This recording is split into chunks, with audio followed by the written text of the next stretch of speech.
Hello दोस्तों, स्वागत है आपका एक नए वीडियो में। आज की इस वीडियो में हम क्लास 12th मैथ में बहुत ही ज़्यादा महत्वपूर्ण प्रश्न पर चर्चा करेंगे और साथ में इसके कॉन्सेप्ट को भी सीखेंगे। ये सवाल कई बार बोर्ड्स एग्जाम में पूछा जा चुका है और इस बार भी हो सकता है कि ये सवाल पूछा जाए। अगर ये सवाल नहीं पूछा जाएगा तो इस टाइप का प्रश्न जरूर पूछा जाएगा, वो भी 8 अंक में। तो ये क्वेश्चन बहुत ज़्यादा महत्वपूर्ण है साथियों। ये सन 2023 के पेपर में भी पूछा जा चुका है। 324 बीबी का अगर आप सेट देखेंगे, संकेतांक क्या है 324 बीबी, ठीक है। सन 2023 में ये सवाल पूछा गया है, वो भी 8 अंक में। अभी हम आपको दिखा रहे हैं, देखिए ये 7 का देखिए का नंबर में पूछा गया है। 3x + 2y + 3z बराबर में 5, माइनस में 2x प्लस में y प्लस में z बराबर में -4, माइनस में x प्लस में 3y माइनस में 2z बराबर में 3। ये पूछा गया कितने अंक में? 8 अंक में पूछा गया। तो ऐसे प्रश्नों को छोड़ करके बिल्कुल भी आपको बोर्ड एग्जाम में नहीं बैठने हैं। देखिए 8 अंक में यही प्रश्न पूछा गया है। अगर इस बार ये प्रश्न नहीं पूछा जाएगा सन 2025 में यूपी बोर्ड के क्वेश्चन पेपर में, तो इस टाइप का प्रश्न जरूर पूछा जाएगा। इसलिए आप ऐसे प्रश्नों की खूब ढेर सारी प्रैक्टिस कर लीजिए, जिससे कि आप अपने 8 अंक पूरे पक्के कर सकें। तो दोस्तों, इसका पूरा कॉन्सेप्ट सीखने के लिए, इस सवाल का पूरा कॉन्सेप्ट जानने के लिए, सीखने के लिए खूब अच्छे तरीके से बने रहिएगा वीडियो में लास्ट तक। चलिए आज की इस वीडियो को शुरू करते हैं। प्यारे साथियों, सर्वप्रथम आप देखेंगे तो आपको यहाँ पर एक समीकरण रूप में दिखाई देगा 3x + 2y + 2z बराबर में 5।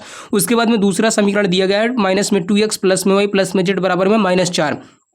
तीसरा नंबर दिया गया है माइनस में x प्लस में 3y माइनस में 2z बराबर में 3। अब सर्वप्रथम हम क्या करेंगे, यहाँ पर लिखेंगे एक लाइन हिंदी में कि दिए हुए समीकरण को आव्यूह रूप में लिखने पर, यहाँ पर लिख देंगे दिए हुए समीकरण को आव्यूह रूप में लिखने पर, दिए हुए समीकरण को आव्यूह रूप में लिखने पर। धैर्यपूर्वक आप वीडियो में लास्ट तक बने रहिएगा, आपको कोई दूसरा वीडियो देखने की जरूरत बिल्कुल भी नहीं पड़ेगी। अगर आप इस वीडियो के लास्ट तक, अगर इस वीडियो में आप बने रहे तो पूरे कॉन्सेप्ट को अगर आप सीख लिए, इस वीडियो के जितने भी कॉन्सेप्ट हम बताएंगे इस वीडियो में, पूरे कॉन्सेप्ट को अगर आप सीख लेते हैं तो बिल्कुल भी ऐसे प्रश्नों को आप चुटकियों में सॉल्व कर देंगे, ठीक है। यहाँ पर लिखेंगे दिए हुए समीकरण को आव्यूह रूप में लिखने पर, ठीक है, लिखने पर। अब हम इसे समीकरण को क्या करेंगे, आव्यूह रूप में लिखेंगे। आव्यूह रूप में लिखने पर तो आव्यूह रूप में कैसे लिखेंगे, यहाँ पर देखिए जो x का गुणांक है 3 है, y का गुणांक क्या है 2 है, z का गुणांक क्या है 2 है। तो यहाँ पर जो गुणांक हैं x y z के उसे लिखेंगे एक ब्रैकेट में, ठीक है, आव्यूह के ब्रैकेट में, उससे सर्वप्रथम हम लिखेंगे। और ध्यान रखेंगे गुणांक को चिन्ह के साथ में लिखेंगे, यानी जो कोफिशिएंट लिखेंगे वो चिन्ह के साथ में लिखेंगे। गुणांक का मतलब क्या होता है, यहाँ x के संग में जो संख्या लिखी गई है क्या है, उसी का क्या है, गुणांक है, क्या है वो गुणांक है। और यहाँ पर y के संग में जो संख्या लिखी गई है क्या है, गुणांक है। z के संग में जो संख्या लिखी गई है ये z का गुणांक है, ठीक है। तो यहाँ पर लिखेंगे क्या हो जाएगा 3 2, फिर उसके बाद में क्या हो जाएगा 2, इस तरीके से समझ पाए। फिर यहाँ पर हो जाएगा -2, यहाँ पर हो जाएगा 1 और यहाँ पर हो जाएगा 1, यहाँ पर हो जाएगा -1, यहाँ पर हो जाएगा 3, यहाँ पर क्या हो जाएगा -2। जितने चर रहेंगे उसे लिख लेंगे।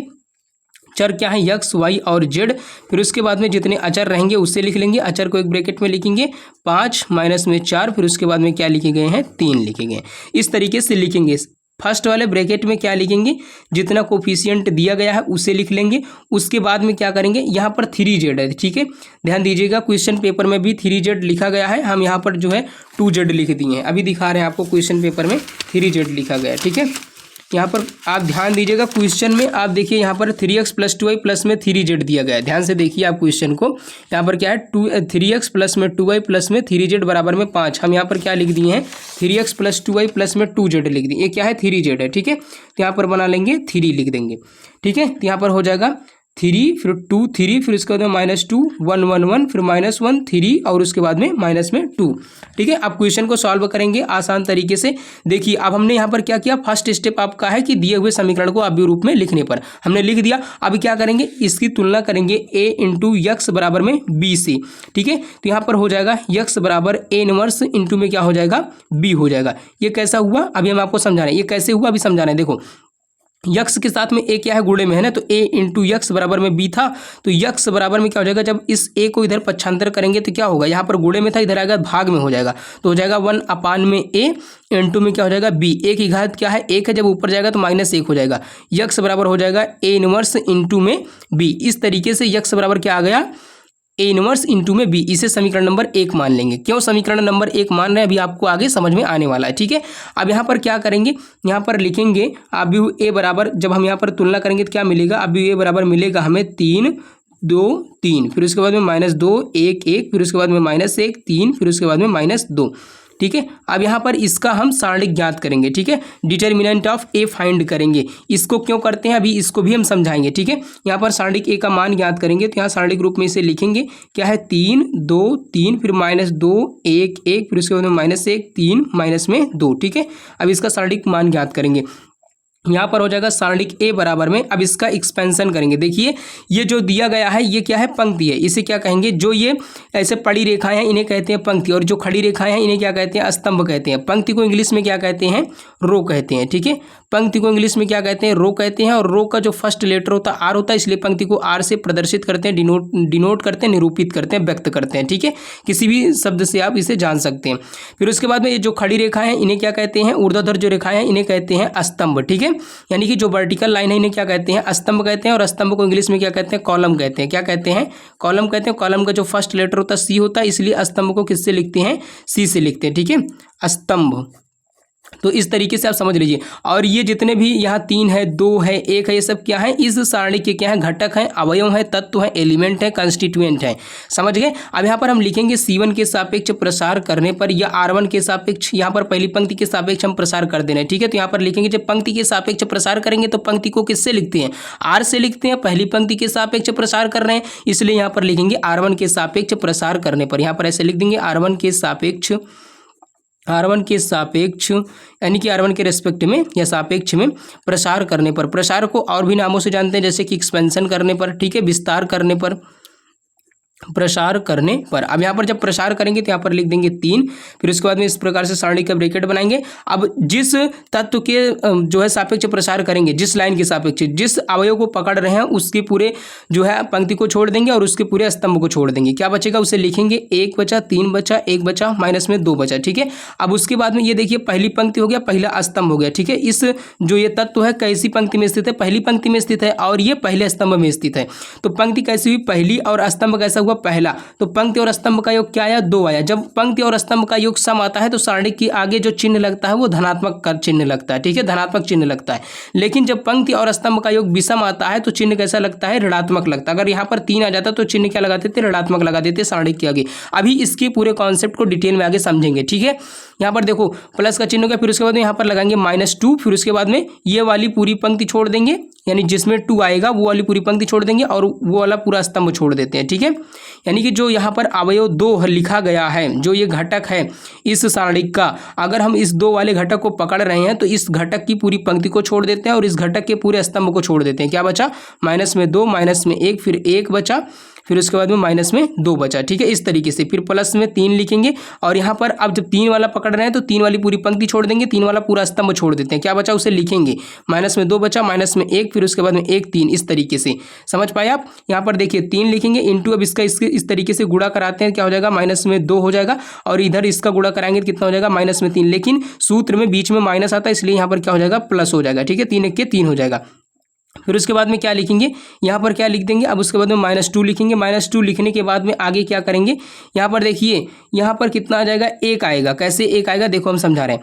यहाँ पे देखिए 3 के सापेक्ष जब हमने किया तो यहाँ पर देखिए +1 है ना, गलती से हम यहाँ पर माइनस लिख दिए, तो यहाँ पर कितना आ जाएगा, -3 ही रहेगा, क्योंकि बीच में चिन्ह क्या आता है, माइनस में आता है। यहाँ पर कोई माइनस नहीं लगा हुआ। ठीक है, गलती से हम लिख दिए थे, यहाँ पर -2 हो गया। अब उसके बाद में क्या लिखेंगे, 2 दूना 4 लिख देंगे। गलती देखो हमसे हो जा रही है तो आपसे भी गलती जरूर होंगी। ठीक है, अब इस पर बहुत सारा अभ्यास आपको करना पड़ेगा। गलतियाँ होने से आप जो है सवाल लगाना बंद कर देते हो। गलतियां सबसे होती हैं, चाहे जितना जो प्रैक्टिस कर ले। ठीक है, अगर आप थोड़ा बहुत ध्यान नहीं देंगे तो गलतियां होना स्वाभाविक है, वो भी मैथ है। ठीक है, तो एक सवाल अगर एक बार गलत हो जाता है या किसी भी तरीके से नहीं लग पाता है तो हम लोग लगाना छोड़ देते हैं। लगाना नहीं छोड़ना है। ठीक है, लगाते रहना इस तरीके से, क्योंकि धीरे धीरे जब आप लगाओगे तभी धीरे धीरे इंप्रूव होगा। 2 दूना कितना हो जाएगा, यहाँ पर 4 हो जाएगा, तो यहाँ पर 4 लिख देंगे। फिर उसके बाद में 1 1 के 1, यहाँ पर चिन्ह क्या है, ऑलरेडी सूत्र में माइनस है और माइनस यहाँ भी है, तो कितना हो जाएगा, प्लस में 1 हो जाएगा। ठीक है, फिर यहाँ पर लिखेंगे प्लस में 3। धीरे धीरे आप चीज़ों को सीख पाएंगे, तुरंत नहीं सीख पाएंगे। ठीक है, समय लगता है चीज़ों को सीखने में। यहाँ पर हो जाएगा 3 दूनी कितना हो जाएगा, 6। यहाँ पर धन में हो जाएगा क्योंकि सूत्र में माइनस है और यहाँ पर भी माइनस है, तो क्या होगा, माइनस माइनस प्लस हो जाएगा, 1 1 के 1 हो जाएगा। इस तरीके से यहाँ पर हो जाएगा 3 इंटू में क्या हो जाएगा, -5, -2 इंटू में क्या हो जाएगा, 5 हो जाएगा, प्लस में 3 इंटू में क्या हो जाएगा, 5 हो जाएगा। ठीक है, यहाँ पर -6 होगा। देखिए 3 दूनी 6, माइनस में 6 आएगा। ठीक है, यहाँ पर हो जाएगा -5। यहाँ पर कितना हो जाएगा, यानी कि 3 5 जा कितना हो जाएगा माइनस में 15, माइनस में 5 2 जा कितना हो जाएगा 10 हो जाएगा, और उसके बाद में माइनस में हो जाएगा 3 5 जा कितना 15, ठीक है, इतना हो जाएगा। यानी कि 3 बचे 15, माइनस में 5 2 10, फिर यहाँ 3 बचे 15 हो जाएगा, ठीक है। टोटल अगर जोड़ेंगे कितना हो जाएगा 15 दूना 30, 30 10 40, यहाँ कर माइनस में 40 आ जाएगा यहाँ पर, ठीक है। यानी कि जो सारणिक ए का मान है कितना आ गया -40 आ गया। अगर यहाँ पर सारणिक ए का मान -40 ना आया होता, 0 आ जाता तो क्या होता, अगर सारणिक ए का मान यहाँ पर 0 आ जाता तो ए इनवर्स विद्यमान ना होता। क्यों ना होता हम आपको समझा रहे हैं, देखो क्योंकि हम जानते हैं कि ए इनवर्स कब विद्यमान होता है, जब सारणिक ए का मान 0 नहीं होता। क्योंकि ए इनवर्स का जो फार्मूला होता है क्या होता है, ए इनवर्स का जो फार्मूला होता है 1 में सारणिक ए इंटू में क्या होता है एडजॉइंट ए, इंटू में क्या होता है एडजॉइंट ए इनवर्स का फार्मूला होता है। ए इनवर्स का फार्मूला क्या होता है 1 में सारणिक ए इंटू में एडजॉइंट ए। अगर इसका मान 0 आ जाता तो एडजॉइंट ए में जब हम भाग देते तो इसका मान क्या आ जाता, इन्फिनिटी आ जाता, अनंत आ जाता। तो कहाँ ए इनवर्स का मान ज्ञात होता। इसीलिए हम पहले ये ज्ञात करते हैं कि सारणिक ए का मान 0 आ रहा है या फिर कोई वैल्यू हमें प्राप्त हो रही है, ठीक है। अगर सारणिक ए का मान 0 आ जाएगा तो ए इनवर्स विद्यमान नहीं होगा, ए इनवर्स एग्जिस्ट नहीं करेगा, इसीलिए इसका मान ज्ञात करते हैं। सारणिक ए का मान इसीलिए ज्ञात किया जाता है और इसको ज्ञात करने का और कोई मतलब नहीं है। समझ पाए आप लोग। देखिए अब यहाँ पर क्या है, सारणिक ए का मान 0 के बराबर नहीं है, यानी कि 0 नहीं है, ठीक है। तो यहाँ पर जो है ए इनवर्स का मान ज्ञात हो जाएगा, ठीक है। यानी कि यह व्युत्क्रमणीय आव्यूह है, व्युत्क्रमणीय आव्यूह है, ठीक है, व्युत्क्रमणीय आव्यूह है, ठीक है। यानी कि नॉन सिंगुलर मैट्रिक्स है, ठीक है। ये क्या है, नॉन सिंगुलर मैट्रिक्स है। यहाँ पर इसका प्रतिलोम हम ज्ञात कर सकते हैं। अब क्या करेंगे, यहाँ पर लिखेंगे सारणिक ए के तत्वों का सहखंड ज्ञात करने पर, ठीक है। यानी कि यहाँ पर ए इनवर्स एग्जिस्ट करेगा तो यहाँ पर लिखेंगे सारणिक ए के तत्वों का सहखंड ज्ञात करने पर, यहाँ पर लिखेंगे सारणिक ए के तत्वों का सहखंड ज्ञात करने पर, तत्वों का सहखंड ज्ञात करने पर, ठीक है, सहखंड ज्ञात करने पर, ज्ञात करने पर। अब इसका सहखंड ज्ञात करेंगे, कोफैक्टर ज्ञात करेंगे तो 1 11 बराबर में क्या हो जाएगा 1 11 क्या करेंगे। अब देखिए यहाँ पर देखिए ध्यान से, अब 1 11 का मतलब क्या हुआ, ये पहली पंक्ति छोड़ देंगे और पहला स्तंभ छोड़ देंगे, क्या बचेगा उसे लिखेंगे 1 बचा 3 बचा 1 बचा माइनस में 2 बचा, बराबर में क्या हो जाएगा माइनस में 2, फिर उसके बाद में माइनस में क्या हो जाएगा 3, ठीक है। यहाँ पर कितना आ जाएगा टोटल माइनस में 5 आएगा, 5 आ जाएगा, ठीक है। पहली पंक्ति पहला स्तंभ, ये जो संख्या होती है पहले वाली पंक्ति को बताती है या स्तंभ को बताती है। पंक्ति और स्तंभ का योग क्या हुआ 2 हुआ, 2 क्या है सम है, सम है तो इसके आगे चिन्ह कौन सा आएगा धनात्मक आएगा। जब प्लस माइनस से गुणा करेंगे तो यहाँ पर माइनस ही रहेगा। उम्मीद करता हूँ आप समझ गए होंगे। आप और भी वीडियोस देख लीजिएगा, इस टाइप के प्रश्न को हम ढेर सारे प्रश्न को सॉल्व कराएं, ठीक है। प्लेलिस्ट पर आपको वीडियोस मिल जाएगा, चैनल पर एक बार जरूर चेक कर लीजिएगा। A12 का मान ज्ञात करेंगे तो A12 का मान कैसे ज्ञात करेंगे, यहाँ पर लिखेंगे अब ये वाली पूरी पंक्ति छोड़ देंगे, ये वाला पूरा स्तंभ छोड़ देंगे, क्या बचा माइनस में 2 माइनस में 1 फिर उसके बाद में 1 फिर उसके बाद में क्या बचा माइनस में 2 बचा। इस तरीके से 2 दूना कितना हो जाएगा 4, धन में कितना हो जाएगा 1, यानी माइनस में यहाँ है माइनस सूत्र में भी है तो यहाँ पर कितना हो जाएगा 5 हो जाएगा। 2 1 क्या हुआ 3 हुआ, 3 क्या है विषम है, विषम है तो इसके आगे चिन्ह क्या आ जाएगा माइनस में आ जाएगा। A13 का मान ज्ञात करेंगे, A13 का मतलब क्या पहली पंक्ति छोड़ देंगे और तीसरा स्तंभ छोड़ देंगे, कितना बचेगा यहाँ पर बचेगा माइनस में 2 माइनस में 1 1 फिर उसके बाद में क्या बचेगा 3 बचेगा, ठीक है। यहाँ पर हो जाएगा 3 2 6 माइनस में, उसके बाद में प्लस में क्या आ जाएगा 1 1 के 1, यहाँ पर बराबर में आ जाएगा प्लस में 5, ठीक है। 3 कितना हो गया 4 हो गया, 3 कितना हुआ 4 हो गया। यहाँ पर देखिए प्लस में 5 नहीं का माइनस में 6 आ गया, क्योंकि माइनस में यहाँ जो 6 है 6 बड़ा है प्लस 1 से, ठीक है, और 6 बड़ा है इसके आगे चिन्ह क्या माइनस है, इसलिए यहाँ पर क्या आ जाएगा माइनस में 5 आ जाएगा, ठीक है। 21 का मान ज्ञात करेंगे, 21 का मतलब क्या होगा दूसरी पंक्ति और पहला स्तंभ, दूसरी पंक्ति हो गया पहला स्तंभ ये वाला हो गया, इसको छोड़ देंगे, दूसरी पंक्ति पूरा छोड़ेंगे और पहला स्तंभ पूरा छोड़ देंगे, क्या बचा 2 3 3 2, यहाँ पर बचा 2 3 फिर उसके बाद में माइनस 3 फिर उसके बाद में क्या बचा 2 बचा, ठीक है। अब इसे गुणा कर लेंगे, कितना आ जाएगा 2 दूना 4 में आ जाएगा, प्लस में 3 3 का 9 आ जाएगा, यहाँ पर टोटल कितना आ गया 9 4 13 आ गया, ठीक है। 2 1 3 हो गया, ठीक है, 9 4 कितना आ गया 13 आ गया। यहाँ पर देखिए तो दूना 4 होगा, यहाँ पर क्या हो जाएगा 2 दूना 4, यहाँ पर माइनस 2 होगा, ध्यान से आप लोग देखिए क्या बचा माइनस में 2 है, प्लस में हम 2 लिख दिए, ठीक है। यहाँ पर प्लस में 3 है, क्या है यहाँ पर प्लस में 3 है। 21 में देखिए यहाँ पर प्लस में 3 है, गलती कर दी है, देखो 2 दूना 4 हो गया, माइनस में कितना हो गया 9 हो गया, यहाँ पर कितना हो गया माइनस में 13, और जब पंक्ति और स्तंभ का योग करेंगे कितना आ गया 3 3 क्या है विषम में, विषम में चिन्ह क्या आगे आएगा माइनस का आएगा, माइनस माइनस क्या हो जाएगा प्लस हो जाएगा, ठीक है। 21 का मान ज्ञात कर लिए, A22 का मान ज्ञात करेंगे। A22 का मान ज्ञात करने के लिए दूसरी पंक्ति छोड़ देंगे और दूसरा स्तंभ छोड़ देंगे, ठीक है। 22 यही तो हुआ, तो ये वाली पूरी पंक्ति छोड़ देंगे, ये वाला पूरा स्तंभ छोड़ देंगे, क्या बचा 3 3 माइनस 1 माइनस 2, 3 3 क्या बचा 3 3 2 3 है ना। यहाँ पर देखेंगे 3 3 नहीं, माइनस में 1 फिर माइनस में 2 यही है, ठीक है। फिर उसके बाद में क्या करेंगे देखो तीन दुआई कितना हो गया 6 हो गया, माइनस में 6 प्लस में क्या हो जाएगा 3 हो जाएगा, बराबर में कितना आ जाएगा माइनस में 3 आ जाएगा। 2 2 4, 4 क्या है सम है, सम है तो इसके आगे चिन्ह क्या आएगा धनात्मक आएगा, प्लस माइनस गुणा माइनस यानी कि -3 ही रहेगा। ए 23 का मान ज्ञात करेंगे, ए 23 का मान कैसे ज्ञात करेंगे, दूसरी पंक्ति पूरा छोड़ देंगे, ठीक है, दूसरी पंक्ति पूरा छोड़ेंगे, तीसरा स्तंभ पूरा छोड़ेंगे, क्या बचा 3 2 -1 3, 3 2 -1, फिर उसके बाद में क्या बचा 3 बच गया, ठीक है। यहाँ पर ऐसे लिखेंगे, फिर उसके बाद में 3 3 का क्या हो जाएगा 9 हो जाएगा, प्लस में क्या हो जाएगा 2 हो जाएगा, 9 2 कितना हो जाएगा 11, 2 1 3 2 कितना होगा 5 हुआ, 5 क्या है विषम तो चिन्ह माइनस का हो जाएगा, ठीक है। अब 1 का मान याद करेंगे यानी कि तीसरी पंक्ति पहला स्तंभ, तीसरी पंक्ति छोड़ देंगे ये वाली पूरी और पहला स्तंभ छोड़ देंगे पूरा, क्या बचेगा उसे लिखेंगे 2 3 1 1, यहाँ पर लिखेंगे 2 3 1 1, ठीक है, 2 3 1 1, यहाँ पर कितना हो जाएगा 2 1 के 2 माइनस में 3 बराबर में कितना आ जाएगा -1, ठीक है। 3 1 4, 4 क्या है समय तो इसके आगे चिन्ह का धनात्मक लगाएंगे, धनात्मक का और ऋणात्मक का जब गुणा कराएंगे तो ऋणात्मक ही आएगा, ठीक है। ए 32 का मान याद करेंगे, ए 32 बराबर में क्या हो जाएगा, ए 32 का मतलब क्या हुआ, ए 32 का मतलब कि यहाँ पर आपका ए 32 का मतलब तीसरी पंक्ति और दूसरा स्तंभ ये पूरा छोड़ेंगे, क्या बचेगा 3 3 फिर -2 1, 3 3 माइनस में 2, फिर उसके बाद में क्या बचेगा 1 बचेगा, 3 3 -2 1, फिर यहाँ पर क्या हो जाएगा 3 1 के 3 धन 3 2 कितना हो जाएगा 6 हो जाएगा, बराबर में कितना आ जाएगा 9, और 3 2 कितना होगा 5 हो, 5 क्या है विषम है, विषम चिन्ह क्या आ जाएगा माइनस का आ जाएगा। ये 33 का मान ज्ञात करेंगे, 33 का मान कैसे ज्ञात करेंगे, तीसरी पंक्ति तीसरा स्तंभ छोड़ देंगे, तीसरी वाली पूरी पंक्ति तीसरा वाला पूरा स्तंभ छोड़ेंगे, 3 2 -2 1, 3 2 -2, फिर उसके बाद में क्या बचेगा 1 बचेगा, यहाँ पर कितना हो जाएगा 3 हो जाएगा, धन में कितना हो जाएगा 4, बराबर में क्या हो जाएगा 7 हो जाएगा। 3 3 6, 6 क्या है सम तो इसके आगे चिन्ह क्या आ गया धनात्मक आ जाएगा। अब यहाँ पर लिखेंगे सहखंड से प्राप्त आव्यूह, ठीक है, यहाँ पर लिखेंगे सहखंड से प्राप्त आव्यूह, सहखंड से थोड़ा धैर्य के साथ में आपको इस सवाल को लगाना है क्योंकि यहाँ पर माइनस प्लस की गलती बहुत ज़्यादा होती है, हम देखो 1 2 बार गलती कर दिए। सहखंड से प्राप्त आव्यूह, सहखंड से प्राप्त आव्यूह, ठीक है, प्राप्त आव्यूह, तो यहाँ पर सहखंड से प्राप्त आव्यूह आप बी से लिख सकते हैं, किसी भी अल्फाबेट से लिख सकते हैं, चाहे सी से लिखें चाहे बी से लिखें। तो क्या प्राप्त हुआ हमें -5 प्लस में 13 -3 -11 -1, ठीक है। यहाँ पर कितना आ जाएगा देखिए -5 फिर यहाँ पर -5 है, ठीक है। यहाँ पर क्या आ जाएगा प्लस में 13 आएगा, यहाँ पर क्या आएगा प्लस में 13, फिर उसके बाद में क्या आ जाएगा -3, प्लस में 13 माइनस में क्या आ जाएगा 3 आ जाएगा, और यहाँ पर क्या बचेगा -11, ठीक है। यहाँ पर हो जाएगा -1, फिर यहाँ पर क्या हो जाएगा -9, और यहाँ पर हो जाएगा प्लस में 7, ठीक है। अब हम इसे कैसे लिखे देखो, यहाँ पर 11 का मतलब कि यानी कि यहाँ जो पहली पंक्ति पहले स्तंभ में किसको रखना है -5 को रखना है, इस वाले -5 को रखना है, और पहली पंक्ति दूसरे स्तंभ में किसको लिखना है इस वाले -5 को लिखना है, पहली पंक्ति और तीसरे वाले स्तंभ में किसको रखना है इस वाले -5 को रखना है, दूसरी पंक्ति और पहले स्तंभ में किसको रखना है दूसरी पंक्ति और पहले स्तंभ में 13 को रखना है। तो यहाँ पर देखिए दूसरी पंक्ति हो गया तीसरा स्तंभ, दूसरी पंक्ति हो गया पहला स्तंभ हो गया, ठीक है, दूसरी पंक्ति और पहला स्तंभ में किसको रखना +13 को, तो दूसरी पंक्ति हो गया पहला स्तंभ ये हो गया, इसलिए 13 को यहाँ पर रखे हैं, ठीक है। अब उसके बाद में देखो यहाँ पर दूसरी पंक्ति और दूसरा स्तंभ, ठीक है, दूसरी पंक्ति और दूसरा स्तंभ में किसको रखना है -3 को रखना है, दूसरी पंक्ति हो गया दूसरा स्तंभ ये हो गया, तो देखो -3 को हमने यहाँ पर रख दिया, इसी तरीके से हम रखेंगे, ठीक है। सहखंड से प्राप्त आव्यूह हमने लिख दिया। अब यहाँ पर क्या करेंगे हम यहाँ पर अब एडजॉइंट परिवर्त ज्ञात करेंगे, ठीक है। यहाँ पर लिखेंगे परिवर्त आव्यूह बी डैश बराबर, परिवर्त आव्यूह बी डैश बराबर, परिवर्त आव्यूह बी डैश बराबर में क्या हो जाएगा आपका परिवर्त आव्यूह बी डैश बराबर में हो जाएगा -5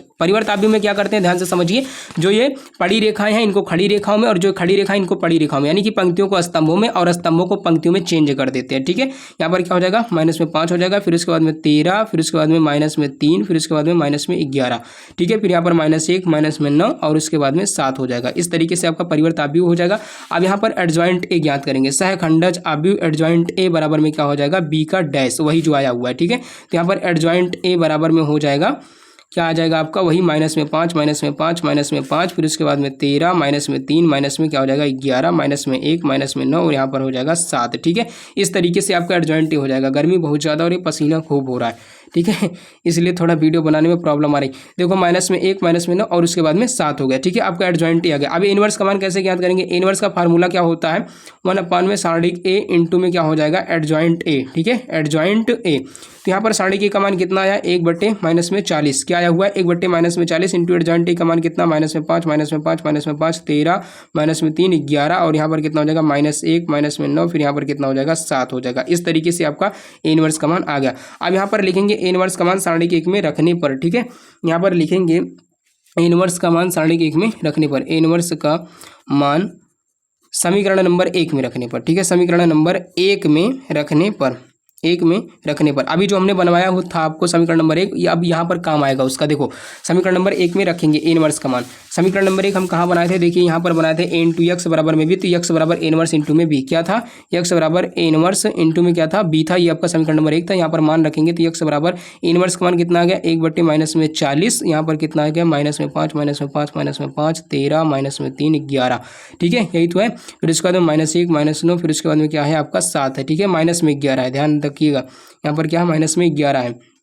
अब यहाँ पर क्या करेंगे, इंटू बी का मान कितना है 5 4 3, क्या है 5 4 3, ये बी का आपका मान है, ठीक है। अब यहाँ पर गुणा कराएंगे कितना आएगा, देखिए एक्स बराबर में आ जाएगा कितना 1/-40, ऐसे लिखे रहने, पहले गुणा करेंगे उसके बाद में भाग कराएंगे, ठीक है। 5 25 -25, यहाँ पर प्लस में कितना आ जाएगा 13 चौको 52, यहाँ पर माइनस में कितना आ जाएगा 3 आ जाएगा, ठीक है। प्लस नहीं, यहाँ पर क्या आ जाएगा माइनस का चिन्ह आएगा। क्यों माइनस का चिन्ह आएगा, क्योंकि यहाँ पर ये जो है चिन्ह -4 है, ठीक है, क्या है चिन्ह -4 है। देखो कैसे -4 है, यहाँ पर देख लीजिए, यहाँ 5 -4, फिर उसके बाद में क्या है 3 है, 5 -4, फिर उसके बाद में 3 है। इस तरीके से आपका यहाँ पर आ जाएगा प्लस में 52, माइनस में 52 और उसके बाद में माइनस में 3, ठीक है। फिर यहाँ पर कितना आ जाएगा 50 25 माइनस के साथ में, फिर उसके बाद में यहाँ पर हो जाएगा प्लस 4 3 कितना हो जाएगा 12, फिर यहाँ पर माइनस कितना हो जाएगा 9 3 27 हो जाएगा, ठीक है।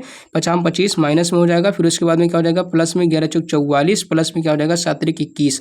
अगर आप आगे आप देखेंगे तो क्या आएगा, देखिए ध्यान से आगे अगर आप देखेंगे तो आपको मिल जाएगा, यहाँ पर देखिए यक्स बराबर में हो जाएगा 1/-40, यहाँ पर कितना हो जाएगा -80, यहाँ हो जाएगा -40। देखिए कैसे 80 हो जाएगा, यहाँ जब जोड़ेंगे 55 और 55 25 कितना हो जाएगा 80 हो जाएगा। 5 5 10 के 0 हासिल बच्चा 1, 5 2 7 1 8 हो जाएगा, ठीक है। यहाँ पर जब हम देखेंगे तो कितना आ जाएगा -40 आ जाएगा, और यहाँ पर कितना आ जाएगा +40 आ जाएगा, ठीक है। 45 -25, ठीक है, 65 -25, ठीक है। यहाँ पर एक जाएगा 45 20 कितना हो जाएगा 65 -25 40 हो जाएगा। यहाँ पर जब भाग करेंगे तो यक्स बराबर में आ जाएगा, यहाँ पर हो जाएगा 2, और यहाँ पर क्या हो जाएगा 1, यहाँ पर हो जाएगा -1, ठीक है। यहाँ पर क्या हो जाएगा -1, यक्स का मान रख देंगे यक्स वाई जेड, ठीक है। तो यहाँ पर आ जाएगा 2 1 -1, ठीक है। यक्स बराबर क्या हो जाएगा 2, वाई बराबर क्या हो जाएगा 1, कामा जेड बराबर में क्या हो जाएगा -1। अब आप उत्तर की जांच भी कर सकते हैं, ठीक है। उत्तर की जांच कैसे करेंगे, अब आपको कैसे पता चलेगा कि हमारा सवाल सही है, बिल्कुल सही है, हम ये कैसे समझेंगे कि हमारा सवाल बिल्कुल सही है। देखिए अब यहाँ पर क्या है, आपको मान रख करके चेक करना है। देखिए यहाँ पर सवाल में क्या है 3x प्लस में 2y प्लस में 2z बराबर में 5 है। 3x प्लस में 2y प्लस में 3z बराबर में क्या है 5 है। x का मान कितना है 2 है, 2 रखेंगे, प्लस y का मान कितना है तो 2 गुणे 1 रखेंगे, प्लस में z का मान कितना है माइनस में 1 रखेंगे, बराबर क्या लाना है 5 लाना है।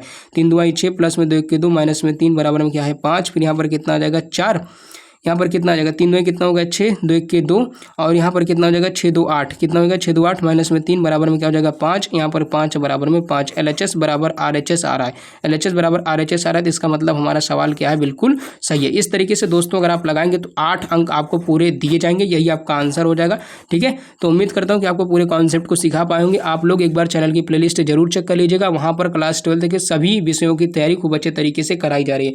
वीडियो यहाँ तक देखने के लिए आप सभी का बहुत बहुत धन्यवाद। मिलते हैं किसी अगली वीडियो में अगले नए टॉपिक के साथ में, तब तक के लिए जय हिंद, वंदे मातरम।